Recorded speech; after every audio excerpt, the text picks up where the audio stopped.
Imaginez Harlem dans les années 1920. Une ville bouillonnante. Des millions d'Afro-descendants qui cherchent une voie vers la liberté. Mais au cœur de cette lutte, deux géants s'affrontent. Deux visions, deux stratégies, deux leaders charismatiques. D'un côté, Marcus Garvey, prophète du nationalisme noir et du retour à l'Afrique. De l'autre, Webb Du Bois, intellectuel brillant et stratège des droits civiques. Leur confrontation ne fut pas seulement un conflit d'ego. C'était une bataille pour définir l'avenir du peuple noir dans le monde. Et encore aujourd'hui, leurs idées continuent de façonner la politique, l'économie et les débats sur l'identité noire. Alors la question est simple, qui avait raison? Marcus Garvey et Webb Du Bois sont deux figures majeures du XXe siècle. Mais ils viennent de mondes totalement différents. Marcus Garvey est né en Jamaïque en 1897. Il grandit dans une société coloniale profondément marquée par les hiérarchies raciales. Très tôt, il comprend une chose. Pour être libres, les peuples noirs doivent se libérer eux-mêmes. Il fonde alors un mouvement gigantesque, l'UNIA, Universal Negro Improvement Association. Son message est simple. Fierté noire, autonomie économique, unité mondiale des Africains. Garvey prône un slogan devenu célèbre.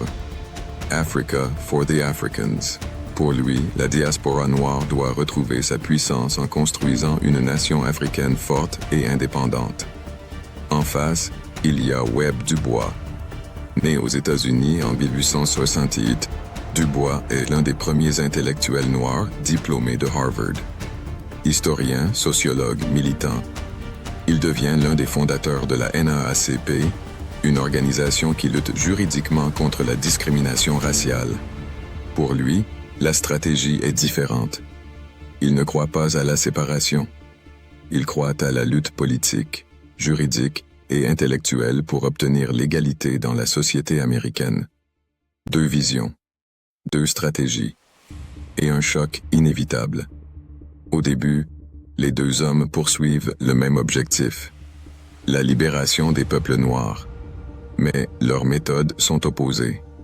Pour Du Bois, la solution passe par l'éducation, l'élite intellectuelle, les réformes politiques.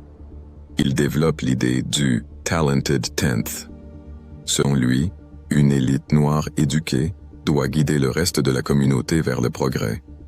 Garvey, lui, rejette cette vision.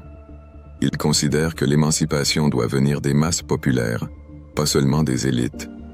Son mouvement mobilise des millions de personnes dans le monde.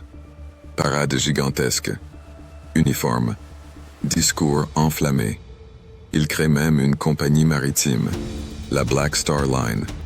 Son objectif? Construire une économie noire indépendante et relier la diaspora africaine.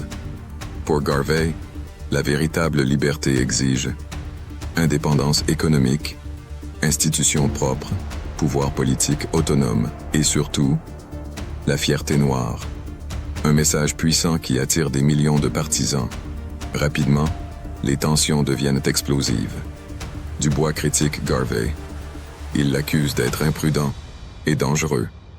Dans ses écrits, Du Bois ira jusqu'à le qualifier de « l'ennemi le plus dangereux de la race noire ». Garvey, de son côté, attaque la NAACP. Il accuse Du Bois de représenter une élite déconnectée du peuple noir. Dans son journal Negro World, Garvey lance des attaques personnelles. Il accuse Du Bois d'être proche des élites blanches et de trahir la cause noire. Le conflit devient brutal. Derrière les insultes, il y a en réalité un débat profond. Intégration ou séparation? Du Bois pense que les Afro-Américains doivent obtenir l'égalité au sein de la société américaine.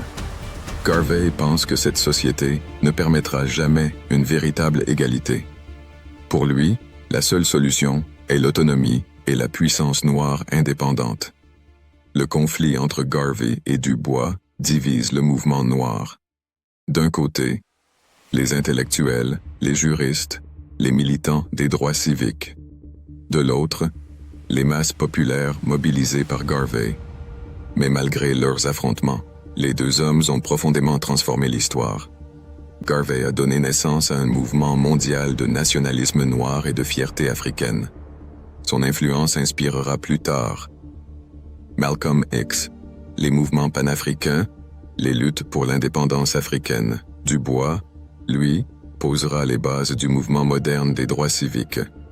Son travail intellectuel et politique influencera Martin Luther King, les luttes juridiques contre la ségrégation, le mouvement panafricain international. En réalité, les deux hommes ont construit deux piliers de la libération noire.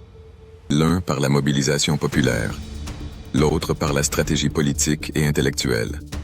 Aujourd'hui, un siècle plus tard, le débat entre Garvey et Du Bois n'est toujours pas terminé. Dans le monde entier, les communautés afrodescendantes se posent encore les mêmes questions. Faut-il chercher l'intégration? Ou construire des institutions autonomes? Faut-il transformer le système? Ou créer un nouveau système? Peut-être que la vérité est simple. Peut-être que la libération noire a besoin des deux stratégies, la vision intellectuelle de Du Bois et la puissance populaire de Garvey. Parce que l'histoire nous montre une chose. Quand les idées et les masses s'unissent, les révolutions deviennent possibles. Si cette vidéo vous a appris quelque chose, alors abonnez-vous à Maison Bantu. Ici, nous explorons l'histoire africaine, les grandes stratégies de pouvoir, les idées qui façonnent l'avenir. Car comprendre l'histoire, c'est comprendre comment construire le futur. Et, rappelez-vous, la connaissance est une arme.